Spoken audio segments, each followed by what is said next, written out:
C'est pas la première fois, Isabelle, qu'on se parle.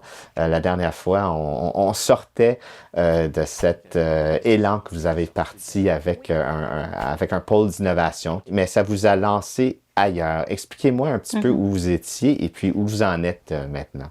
Ben, écoutez, je vais essayer d'être brève parce que je pourrais en parler pendant 1 heure. Mais effectivement, oui, c'est un grand chantier là, sur lequel on planche depuis un certain moment. Et puis, ça nous a, on a rêvé grand, on a voulu faire gros. On a eu quelques défis, je vous dirais, dans nos idées de grandeur. On est redescendu sur Terre et puis on s'est dit, on a quelque chose qu'il faut pas lâcher, mais comment on peut le faire atterrir de façon plus réaliste et dans plus l'immédiat finalement, plutôt que d'avoir des grandes ambitions. Pourtant, on avait un beau projet, mais bref, on a travaillé depuis un certain moment sur la cybersécurité. On souhaitait que Gatineau devienne un lieu là, sous les formes des zones d'innovation telles qu'imaginées par le gouvernement du Québec. Ça n'a pas fonctionné. On s'est dit, est-ce qu'on lance la serviette, on abandonne tout ça, puis on laisse les choses aller?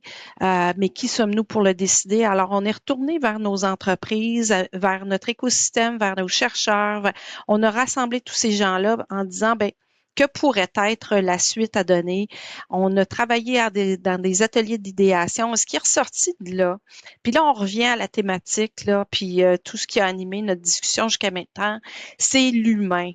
Les gens veulent se côtoyer. Les gens, bien qu'on est super bon maintenant à travailler avec les technologies puis toutes les outils de collaboration, les gens veulent se voir, se côtoyer, échanger d'humain à humain.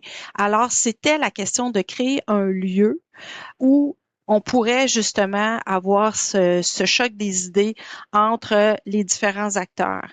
Alors, c'est le projet, c'est la Maison d'innovation technologique et on est sur le point de lancer nos activités. Alors, je n'en dirai pas plus. Je vous dirais que ça se fait pas sans défi. Hein? Il y a beaucoup de...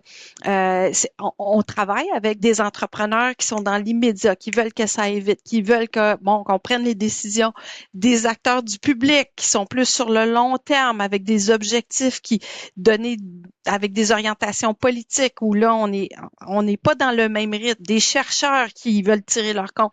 Puis je vois Mehdi hocher de la tête.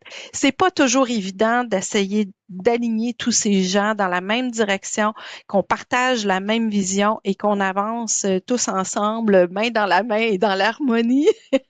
Alors, c'est des grands défis, mais on avance, puis c'est ce qui est important.